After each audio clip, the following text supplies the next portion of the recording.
Alright, hey guys, it's Asha. Welcome back to Reading with Toby. Today I am excited to finally bring you my 2024 reading wrap-up. I really wanted to make a video talking about all of the books that I read in 2024 because I feel like I read a ton that I actually haven't talked about in reading vlogs and things. Overall, my reading year was okay. I only read 25 books. 25 or 26 books, I can't remember off the top of my head. I'll put the number here of exactly how many I read. Yeah, my reading last year just wasn't that great. I feel like for a lot of people, I don't know, from what I've been seeing, it seems like a lot of people also didn't have the best reading year. Not only did I not read as many books as I was hoping, I actually didn't come to that many favorites. I only had 3 5-star reads of 2024, and I had a lot of 4 stars, but even those, like, they don't feel like super like favorites, books that I like think about and love. I don't know, 2024 just wasn't the best year for me, but that's okay. We're going to do better in 2025, but I definitely wanted to come and make this quick little reading wrap up of all of the books that I read in 2024. So I asked my subscribers what is the most interesting way to go about talking about all of the videos, and I got some that said a tier ranking, but I already did that and I kind of don't want to do that again. So the thing that a lot of people said, or that they voted on, was doing it from worst to best. So that is how we're gonna do it. Some of these books I do have little superlatives or little awards for you to keep it interesting. But yeah, let's just go ahead and get started. Okay. So the very first book, technically the worst book, that I gave 2 out of 5 stars, this already wins for most disappointing read of 2024. This was one of my most anticipated releases for 2024. Is by an author that I've read from previously. I love their debut, but this one did not even come close. No, I did not like this book, and that is Blue Sisters by Coco Mellors. So she wrote Cleo and Frankenstein, which I'm sure a lot of you guys know. This one was really disappointing. I was this close to DNFing this book, but I pushed through because it was one of my most anticipated releases. I ended up listening to the audiobook for maybe like this part of it, like this part. And then I think I finished reading it physically. But yeah, this book is following 3 sisters after one of the sisters passes away, and you get all of their perspectives. They have a very weird relationship with their mother. It takes place in New York City. You get the really complicated dynamics between all of the sisters. This deals with grief, this deals with addiction, this deals with sisterhood, motherhood, a lot of very important topics. But despite that, I thought that all of those topics were dealt with very superficially. I thought that this was very cliche. All of the sisters had like their one little thing. Like, one sister is a boxer, and her entire chapters were all like boxing metaphors, and she can just take so much pain, and this and that and this and that.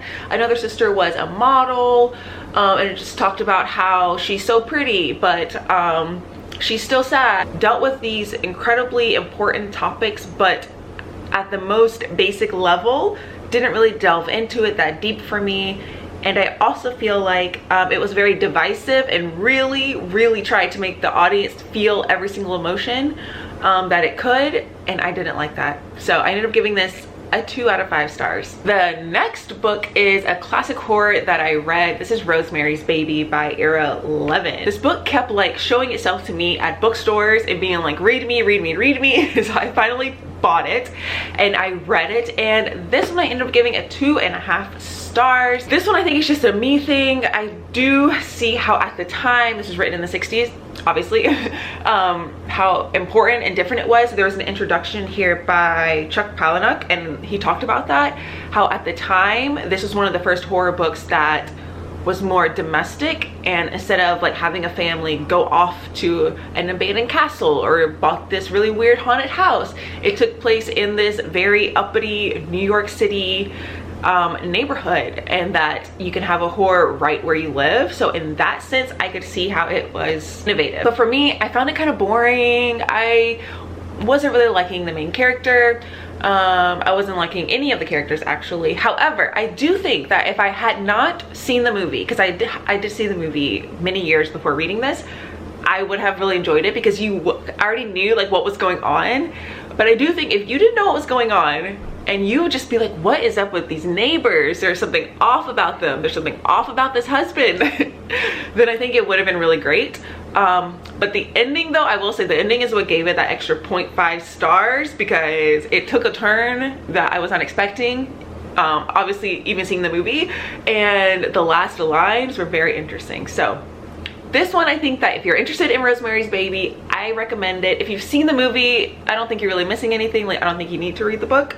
If you haven't seen the movie and you like horror books, then yes, I do recommend it. It is just more slow, and it is very much a timepiece, very much a 60s housewife, women roles kind of book. But there we go. Okay, the next one is a nonfiction that I actually was not as powerful as I was hoping. I picked up Against White Feminism, Notes on Disruption by Rafia Zakaria. This book I was recommended by Kadijah. She is a video essayist on YouTube. I'll link her down below. She has this incredible video that came out at the time when the Oscars were happening and Margot Robbie and Greta Gerwig, right, were not nominated for an Oscar, and how everyone lost their mind about that, even though America Ferrera was nominated.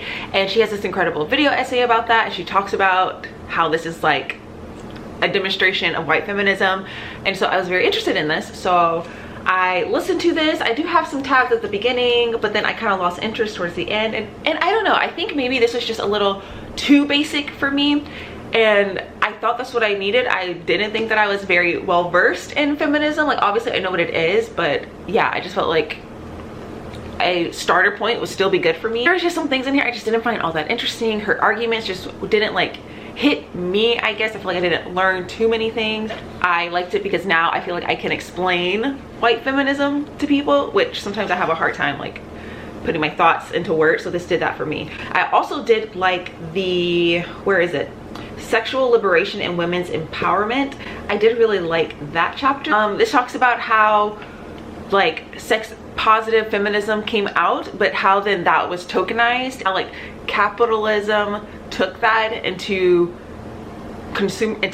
like this whole consumerism thing, and that like women have to buy all these things in order to be sexy. But we have this idea that like we are being feminist because we're taking control of our bodies, but like actually are we? Because capitalism is telling us that we have to buy these things in order to be sexy, if that makes sense.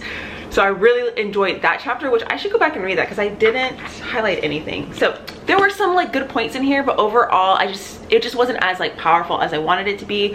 I gave this 3 out of 5 stars. I still recommend it though. It was like a short little audiobook, so I mean, like, nothing wrong with it, but I think that I just need to find other pieces of feminism for me to read. So if you have some, please let me know. The next one is going to go to Empire of Pain. Read this as an audiobook. This was a very, very, very long audiobook. I was extremely interested in this. This is all about the opiate epidemic in America, all about the Sackler dynasty and how they had basically how they created the opiate epidemic. It is really sad, and the only reason why I personally didn't like it, or the reason why it didn't work for me, again, this was just a me thing because it tells you right in the title, it's an in-depth history of the Sackler dynasty. So it's very in-depth about all of the family members, about what they went through, and it was a little interesting. However, I personally was expecting more of victims' stories and people who were affected by the opiate pandemic. So I keep saying pandemic because COVID's in my brain. Of the opiate epidemic. I wanted more of their stories. You got like a couple here and there, but towards like after 50%, and you learn how horrible these family members were, not all of them, but how horrible things were. By the second half, I no longer cared about them. I did not feel sorry for them. And yeah, I think I just wanted to learn more about the victims and those who were truly affected by it. The very beginning of this was very fascinating because it started off with these family members who like coming from nothing, who were purely interested in medicine, purely interested in psychiatry, changed a lot of things in psychiatry and very influential in positive ways, but it just ended up going down this whole spiral hill. So next is In the Quick by Kate Hope Day. This is a fiction comma science book following this girl who is extremely smart. She joins this kind of like space academy that her uncle found. Is very close with her uncle. Her uncle ended up passing away, and yeah, she just like, her whole mission is that there is this lost spaceship in space, everyone thinks they've died, but she's convinced that they are still alive. And you're just kind of following her from like 12 years old up until, I don't know, she's like in her maybe late 30s, late 40s in the short little book. I did really like this. I thought it was interesting. I am a sucker for anything about space. I love space books, but overall, yeah, I just thought it was just okay. I do love this cover. This may win best cover of all the books that I've read this year. I just love it. The pink with the astronaut. Yes, I did really like this. But this is another book that I definitely think is more of a me problem and not the book itself. That one is The Haunting Hill House by Shirley Jackson. I was very excited to read this because everyone loves this book and the classic haunted house story. I think it was just, when I read this book, I read this during an attempt for a 24-hour readathon, and this was not the book to try to binge read. This put me in a reading slump. I did not want to read anything after reading this. I thought it was just a 3-star read, but I do think eventually I want to reread this and take my time, because I don't think I got everything out of it that I could. I really enjoyed the descriptions of the house. I just think this was a me thing. So I don't really want to talk about this too much because I think I missed something. Not really disappointing book, but this was a 5-star prediction for me, so it ended up only being like a 3-star, which is kind of sad. But that is Monstrilio by Gerardo Samano Cordova. So this book, you are following this family after their son passes away at a very young age, and the wife ends up keeping a piece of his lung, and then it slowly transforms into this little monster creature that they name Monstrilio. And you're just following the family members as they're dealing with the grief of the son, also now with this new entity creature like thing. I don't know, I just thought overall it didn't quite hit me like I wanted it to. It wasn't quite as deep as I wanted. I did really enjoy the characters though. I did really enjoy Monstrilio. I thought some of the writing was very beautiful, but overall I just didn't quite do really anything for me in the end. So, but I do still recommend this book. A lot of people love this book. I think this is a great introduction to horror. If you want something not too scary but a little bit weird and dealing with grief, still recommend it. The next one I think is probably the winner of like one I feel most embarrassed to say that I didn't quite like, that I'm giving just a 3-star. So my most embarrassing read, I don't know, is that a superlative? And that is Seasons of Migration to the North by Taib Seli. I was so excited about this. I have heard literally nothing but incredible things about it. The writing is some of the most beautiful writing I have ever read. It is like astounding. However, there isn't too much of a plot with this. Our main character, okay, so you're following this man who comes back to his little village in Sudan after living in Europe for many years, and he sees this other man that's in his village, and he's like, who is that guy? And they're like, oh, it's another guy who also used to live in Europe for many years, and now he's come to live in our village. And so he goes and meets with him, and then this guy kind of tells him his whole story, and he's not very likable, and I don't think he's supposed to be very likable. He treats women very poorly, and I understand, this is one of the books, like I get it, like I understand what it was representing, his internal battle with white supremacy basically, and women treating him like a token, and him trying to fit into Europe society, into modern day society, but also trying to stay true to himself. It was like, I get it all, but I don't know, something about it just didn't quite work for me. And the descriptions of how the women were treated, it was a lot, and I don't know, maybe at the time it just wasn't what I wanted to read, but that was kind of intense too. But I still very much enjoy this. So yes, it's a powerful and evocative examination of colonization in two vastly different worlds. This does have, however, one of my favorite quotes I've ever read in a book. Savored that feeling of being nowhere, alone, before and behind me, either eternity or nothingness. I don't know what it is about that quote, I love it. But yes, like I said, some of the most incredible writing I've ever read. This is another one that maybe I need to reread. Okay, moving on. Next we have The Bog Wife by Kay Chronister. This I read for my Goodreads horror nominees reading vlog. This book I am sorry, is that a horror? That's okay, it's not a horror though. It's also not gothic, which it claims to be on the back. It's following this family. They live in this very secluded, isolated home in the Appalachian wilderness. You have 2 brothers and 3 sisters, 2 or 3 sisters. Their father ends up dying, but their father is apparently part of this long legacy, and they have these ideals that they basically like come from the land. There is this ritual where once someone in their family dies, they put that body into the bog, and then a wife will appear for the next heir of the family. And you're just basically just following this family as they are dealing with the death of their father, the death of the ideals that they had of their family, the death of like this whole hierarchy, inheritance that they thought they knew. It's interesting. It's written really well. I just gave it a 3 out of 5 stars because again, this is another one that I felt like it was just touching the surface on so many things and didn't quite go deep enough for me. Next is Natural Beauty by Ling Ling Wang. I read this in October. I was super excited about this because everyone also talks about how much they loved this book. A horror novel about beauty standards, about whiteness. I thought this was just okay. Actually, I think this one goes goes below The Bog Wife. Maybe they're exactly the same. I don't know. This one, I just thought that I really can't stand it in books when world building is done through dialogue. That is one of my least favorite things. I find it extremely irritating.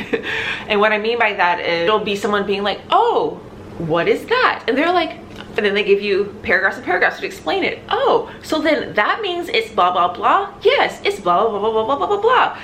And what is that? Oh, well, that is blah, blah, blah, blah, blah. Like, I cannot stand it. I find it so incredibly annoying. And that was how it is in here. Like, there's this whole beauty industry that our main character goes to work for, and there is this really deep, dark secret behind it. As she is figuring out the secrets, that's how you find out about what's actually going on, is her like walking around and she runs into someone, or she's like hears someone saying like, oh, and then if this doesn't work, this is gonna happen. Yes, this is gonna happen because blah, blah, blah, blah, blah, blah, blah. And that's how you find out about what is actually going on in this world, and that's how the world building occurs. And I did not like that at all. I did not like the ending. I thought it was very cliche kind of. So yes, however, I do think if you enjoyed the movie The Substance, you will like this book. Like, those two go hand in hand. The next one goes to my most anticipated read of 2024, and that was The God of the Woods by Liz Moore. This author is incredible. I've read 2 other books by her. Yeah, The Unseen World and Long Bright River. So I was very excited about her next one. This one is a like quiet literary thriller. Overall, I just felt that there were too many perspectives. So all of it was interesting. I was engaged. However, I think that because there were so many different perspectives, I couldn't quite connect with the characters. So then I felt kind of removed from the story, and so didn't quite care enough to be extremely curious about what was happening. The writing was beautiful. Overall, the mystery was great. I did think that when you found out what actually happened, I don't know if the payoff was worth it, to be honest, but I still ended up liking this, and I gave it a 3 out of 5 stars. Okay, my camera just cut me off, so I'm gonna start over. All right, so the next book is, now we're getting into the 4-star category, which is exciting. So I listened to Once Upon a Prime. This is dealing with the relationship between math and literature, and I just thought that was a very interesting combination. I do not like math. Math was my least favorite subject in school, but I was still curious about this. Some of it was a little bit boring. As I said, I listened to this as an audiobook, and it's read by the author. Her passion and love for what she's talking about, like, just makes you excited no matter what she's talking about. So that was very nice to listen to. My favorite parts of this book were when she was like analyzing certain texts. Like, she goes through Moby Dick, she goes through Luminaries, she goes through another one, which I'll put the cover here. I can't think of the name because I haven't read it. And she kind of like delves into it and how math is used in those books. Also some other books too, but those are my favorite. And then I also love the chapter where she talks about how time is used in books. And while some of it was a little bit boring, like I said, her passion and like love for it made it fun anyway. So I still really enjoy this, and I give it a 4 to 5 stars. Like I said, I highly recommend it. Okay, the next one is kind of a surprise. I don't think this is the most surprising. I don't think. I'm already forgetting what I said. But this is The Beautiful by Renee Ahdieh. This was part of my blind TBR challenge. This is a YA book, and I don't read a lot of YA, but I had this on my shelves because it's about vampires, which I love, and it's set in New Orleans, which I love. And I was like, those two combinations sounds incredible. So I finally got around to reading it, and yes, it was a lot of fun. I have to say, not only was it well written, you had great characters. Our main female character was a lot of fun. She was strong. The romance is like very minimal in this, which I appreciated. She had female friends. There was a dark mystery going on. There's someone going around killing people. Those deaths were really affecting her, which I liked.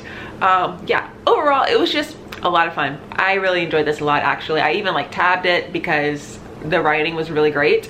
I'm not going to continue on with the series because it ended where I think there's going to be a love triangle, which is not my thing, but I still really enjoyed this. Right, I had to bring the next stack of books over. Okay, next is a middle grade that I read. This is The Clackety by Lauren Semp. I really enjoyed this. I just thought this was so cute, heartwarming, a little spooky, like whatever you expect to get from this really cute little cover here in this middle grade is exactly what you're getting. I loved it so much. You're following this girl. She lives in this kind of like creepy haunted town where there are ghosts and supernatural beings, and everyone just kind of deals with it. But then her aunt, who is someone who like helps people with their supernatural beings, she ends up going missing, and our main character is on a mission to find her, and she ends up going into this kind of like other world. And hold on, Toby is jumping and the camera's moving. She ends up going into this other world where she has to go find her aunt and find 7 keys to unlock 7 houses to eventually get to her aunt. I just thought this was so fun. Like I said, heartwarming. I thought it was so cute. So cute. And there was this one quote that I'm gonna read to you because I loved it so much. So she's talking about how she never says goodbye to her aunt because her parents died, so she's living with her aunt now. So she says, "We never parted without saying I love you. It was a rule, my rule, because you could never know. You always think you're going to see someone again, but you really truly never know. And of all of my worries on my list, I guess that was the one that scared me the most." This was just so great. This is a series, and I would definitely continue the series. If I find these books like cheap somewhere else, I will definitely continue it. Next is The Woman Destroyed by Simone de Beauvoir. I was very curious about this. Everyone and their mom talks about this collection of short stories translated from the French by Patrick O'Brien. So this contains 3 short stories, all of which are kind of talking about these women who are going through something. Like one woman is kind of dealing with getting old and her husband getting old. Another woman is like literally going crazy, and she's like lost herself in her apartment and because her husband cheated on her. And then the last one is like she's just dealing with her son decides to like change his political affiliation, and that just like breaks her apart, and her husband. It was strange. So overall, this was a really great collection. I gave this, I think, overall 4 out of 5 stars. My favorite short story was actually the one called The Monologue, which is about that woman that was like locked in her room and like going mad, just because it was written so well and so interestingly. And it literally, like, I was reading this on a plane, actually reading that short story on a plane, and I could feel her anxiety like building up in me that I almost started crying because it was just so sad. It's written like very stream of conscious. I don't know. It was just beautiful. I really enjoyed it. And that was also the shortest story. So definitely recommend this if you have not read it yet and you like your unhinged female characters, because this was like written in the 60s, and look at this. We're still feeling the same way. But I was frightened by the wasteland through which I was going to have to drag myself until death came for me. I shall not have so very long to wait before I go to sleep forever. Yet I know how slowly the hours could drag by, and I still love life too much for the idea of death to be a consolation. Oh, next one is The Devil All the Time by Donald Ray Pollock. this has been on my shelves forever, so I'm excited to finally get to this. This is like a small town horror. This was actually really great, I have to say. This is like super messed up. Okay, yeah, I'm just gonna read the back because this is like, there's so many different characters, so you're like, a couple chapters you're following one character, and then like maybe towards the end you'll kind of, this character will maybe see someone walking, and then the next couple of chapters are actually following that person that was walking, and then follow them, and then you'll hear about another person, and then the next couple of chapters will follow that person. So you're following all these different characters, and then you see how it all starts to piece together, and you're literally like, what is going to happen at the end of this? It was crazy. I really enjoyed it. Arvin is growing up from a kid bullied at school into a man who knows when to take action. Around them swirl a nefarious cast of characters, a demented team of serial killers, a spider-eating preacher, and a corrupt local sheriff, all braided into a riveting narrative of the grittiest American grain. That is exactly right. I really like this. This was like so, this is just a wild ride with really incredible characters, and not good characters, just like incredibly well written characters, and this book itself was really well written, so I did like this a lot. And it has been adapted into a movie, which I still haven't seen yet and I need to get to. Another horror book is The Eyes Are the Best Part by Monica Kim.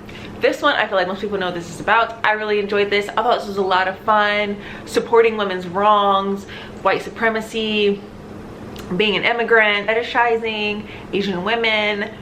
So many incredible points made in this. I thought they were not as subtle as I wanted. I do prefer my horror when it's like social commentary to be a little bit more subtle, but I still really enjoyed this. I had a lot of fun with it, and I will definitely read what else Miss Monica Kim comes out with. Okay, the next one is I Was a Teenage Slasher by Stephen Graham Jones. I'm so happy I finally got around to reading another Stephen Graham Jones. This one took me a while to get into. The writing style is very strange. It's almost stream of consciousness, following this boy who becomes a teenage slasher, and he like almost can't control it, which I thought was so fascinating. And Stephen Graham Jones's take on the slasher genre was so interesting, and I really ended up enjoying it and thought it was so smart and well done. And this book is also actually kind of sad, and the main character has his best friend, and their relationship is so beautiful. And yeah, I really like this. I could see how you wouldn't like it because the writing style is difficult to get into. I had to like listen to an audiobook to get myself into it because I was like, this is not working for me. But I'm so glad I pushed through because I actually ended up really enjoying this. Actually, you know what? This is also a contestant for the best book cover. I don't know what it is about this book cover and the colors that I love so much. I haven't talked this much in so long. If you are still here, let me know. I'm surprised if you're still here. Next book I have is Orbital by Miss Samantha Harvey. This actually won the Booker Prize last year, which is crazy because this is the only book I read from the long list, and I actually read this before the Booker Prize was even announced. I read this in February, and this was really great. This is basically just following these astronauts. They're basically on their space station that kind of just orbits the Earth. You're just following the different astronauts as they're thinking about life, looking down on Earth, having all these big existential thoughts. It's written so beautifully. Like, I tabbed it so much. I thought it was written so beautifully. The only thing that was missing for me for this is that I feel like we needed just a little bit more human connection. So there's like 5 or 6 astronauts on the space station, and I feel like I wanted a little more story of the relationships between the astronauts. Instead, it was very like singularly focused on astronauts as they were having their thoughts by themselves, which I think is the point that she was trying to make, is that they feel so lonely even though they're all in this tiny little spaceship and they're looking out on Earth and this great vastness and space, and they feel so like alone. And literally the first sentence, I just opened it, is exactly what I was saying. Rotating about the Earth in their spacecraft, they are so together and so alone that even their thoughts, their internal mythologies at times convene. So I do think that was the point of the book. Moving on, next is a collection of short stories. This is House Gone Quiet by Kelsey Norris. This was so good. I have to say, this was very different, not what I was expecting, because the inside flap makes you think that all of the stories are focused on like, what is a home? Yeah, it says in these stories, characters build and remake their sense of home, be it with one another or within themselves, which I disagree with. I don't think all of the stories dealt with that idea. Regardless of that, I still really enjoyed this collection. There are a total of 10 short stories in this, and they're all so different.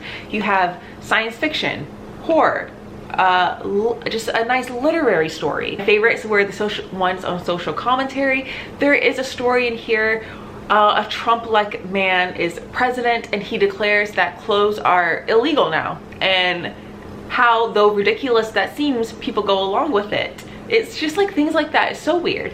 I really enjoyed this, and I thought it was so beautiful, and I cannot wait to see what else this author comes out with. I really think if you like to read a little bit of everything, you will like this book. Like, there's no way. The writing was incredible too. Next one is probably the most surprising read, and that is Catalina by Carla Cornejo Villavicencio. Maybe I probably said that wrong. Okay. This was recommended to me. Also, this book too actually was recommended to me by Kat from Cat's Field Notes. I will link her down below. I'm so happy I discovered her in 2024. She reads some incredible literary fiction.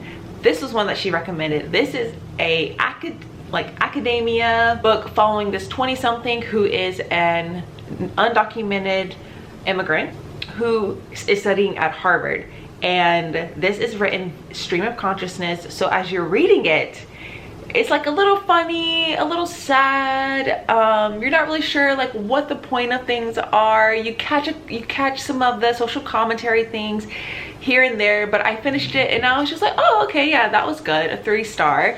But then I went back and added my little tabs, which is just why I love going back and adding the tabs, because then I went back and like read what I was underlining, and I started to see how all of these little connections were being made, and just how smart this book was, and how something that seemed super random at the beginning, how it came back at the end, and all of these big points the author was trying to make, that I ended up giving it a 4 out of 5 stars towards the end. And yes, I just thought this was a really great book, and definitely one I feel like I would get even more out of rereading it. This is just like touching on colonialism, touching on art, touching on museums, stolen artifacts, touching on how a person of color is like constantly seeing, observing, experiencing, living in a world that upholds white supremacy. It's just very fascinating, and I highly recommend this book. This is one that like I feel like a lot of people would enjoy, and I really liked it. It's a short, little, powerful book. Okay, next is Luna by Ian McDonald. This is a high sci-fi that I ended up really enjoying. This is like a family drama. You're following all these different family dynasties. We now live on the moon, and all of these family dynasties are big corporations. There is an attempted assassination, and that kind of like kicks off all of the drama, and you're following all these different characters. It's like super intense. It is non-stop, fast moving, but you really feel for the characters. You get connected to the characters. It's really, the world itself and the world building is how I like my world building to be done. I like it where you just dropped in and you're just kind of figuring it out as you're reading. I much prefer that. It's written really well. This was like a lot, and it did take me I had to use a little bit of brain power to read this book, but I still really enjoyed it. This is a series, and I cannot wait to read the rest. I'm definitely going to pick the second book up soon, because I don't want to forget anything in this book. If you are a sci-fi fan and you haven't read this yet, I highly recommend it. We are here now. We're in the 5-star section. Yay! Okay, my first 5-star this is the first 5-star I read in 2024, but this is the first 5-star I want to talk about, and that is If an Egyptian Cannot Speak by Noor Naga. This book, you are following these 2 unnamed characters. One, they're both Egyptian. One, however, spent her whole life in America, and she's like a first-generation Egyptian. She goes to Egypt to finally visit and like connect with her culture, and she meets this Egyptian man, and they have this very tumultuous relationship that kind of reminded me of Giovanni's Room. Like, it was kind of like Dune from the start. There's a section where they're living together, and her like very tiny home, almost like Giovanni's singular home room, and just how like they are interacting in this singular space and how it just becomes too intense and too much. That aspect, and then it's just dealing with like feeling like a foreigner in your own culture. Yeah, like dealing with your own identity. The writing was absolutely incredible, and it's also written, each section has a different narrative form. So part 1 is kind of written in these little vignettes, and it has like a question at the top, and then it sort of answers that question. Question: if the stampede is heading toward you, should you turn around and run? Question: how far can you run from home before you run out of water? Question: if the shoe doesn't fit, should you change the foot? And then like the second part is written more traditional form, but then you do have these little footnotes at the bottom. And then the third part is written like a play, and it gets kind of meta because you have this character who is in like a English seminar, and the students are reading the thing that you just read, and you're getting their notes on it. So it's like, yeah, it starts to get meta, and then it even mentions Giovanni's room towards the end, and I was like, oh, okay, I didn't just make that up. But yes, I thought this was really great. Going back through this is reminding me how incredible this book was. As soon as that woman crossed the street to avoid me the other day, I realized something else as well. In the story where the American girl is saved from an assault, she is saved from someone who looks like me. I watched the revolution on television from the comfort of my home on the Upper West Side, a French bulldog on my lap. How convenient then, when all is said and done, to arrive in the riskless aftermath claiming, me too, I'm one of you. Definitely 5 stars, highly recommend this one. Okay, next one is the last book that I read in 2024, and that is Hours by Philip B. Williams. This is a thick boy. This book was absolutely incredible. I can't believe no one else is talking about this book. I can't believe it wasn't nominated for the Booker Prize. Wild to me. You have this woman named Saint who has this companion. She is this magical, she has these like magical abilities, and she goes around freeing slaves from plantations, and then she ends up making this safe haven called Hours that can't be seen on the map. Anyone who tries to come into Hours who is not welcome can't find the town. So it's this safe haven for freed slaves, and then you are just following the people in this town of Hours. You are just following them living their day-to-day life, having their struggles, having children, falling in and out of love. Like, I thought this was going to be more focused on, I don't know, like outside terrors trying to come into this town, but it really is just like more about the characters in the town. And then on top of that, you're following Saint, who is not the most likable character. She's almost like an anti-hero. She's very just like takes a step back. She creates a town and then she takes a step back, and she's like, you guys got it now. You don't really understand her motives for anything, but I thought was really fascinating. You follow all of these different characters. Like, you go to New Orleans and you meet this one girl who has this desire to kill this other girl who, when she touches people, she can heal them, and they go on a journey to Hours. And it was just so fascinating. And then it talks about like ancestors, generational trauma, obviously, but grief, just like so many human things. And then also about slavery, being free. What does that mean? What is being free? Has anything really changed today from back then? It was just so fascinating, so well written. Like, this is just incredible. This was just like so different, unlike anything I've ever read. I highly recommend this. If you haven't heard of this, read it, like, this is wild to me that not more people talk about this. This was so good.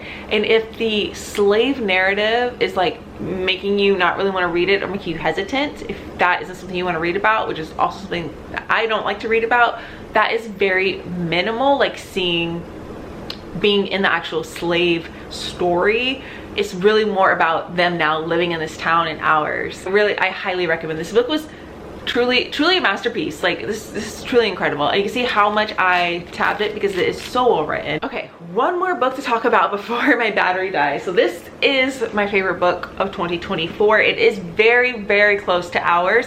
I think the only reason why this book is beating ours is because I read this book in January 2024 and it has stuck with me since then, and I have thought about it so much since then, thought about the characters so much since then. So I think that's the only reason why it has a tiny little leg up of ours. But that is Our Share of Night by Mariana Enriquez, another giant book. I do love big books, I have to say. This book was just so incredible. This is a horror novel following this dad and this son as they are trying to escape this like family occult that the family is trying to wants the son back because they're like this occult family. The dad has these magical abilities where he can like go into this other world and turns into this creature like thing. This book is very hard to describe, but I absolutely loved it. I loved the father. I love the son, Gaspar. He's so incredible. You follow him from a tiny little boy up until his like 20s. So you can't help but to love him. The father is so dark and just not all likable, very morally gray. He is dealing with the grief of the death of his wife who he loved so much. And this is talking about like inheritance not only of wealth and power, but of the dark things that come along with your family. So if you have not read this book, I highly recommend it. Don't be intimidated by the size. This is another one where it's just like the author clearly knew exactly what she was writing, had this entire world created in her head from tiny little details. I truly appreciate that. The writing is beautiful. Mariana Enriquez, I've read Dangerous Smoking in Bed by her and absolutely loved it. I cannot wait to read more from her. I wish this book had a sequel because it ended in a way where if she wanted to, she could write a sequel. I would love another sequel or another book in this. I would definitely reread this, I think, because I thought it was so great. So yes, there we go, guys. Those are all of the books that I read in 2024. Let me know your thoughts down below. I'm so happy I was able to finally share all this with you. I hope you guys enjoyed it, and I'll catch you all in my next one. Bye.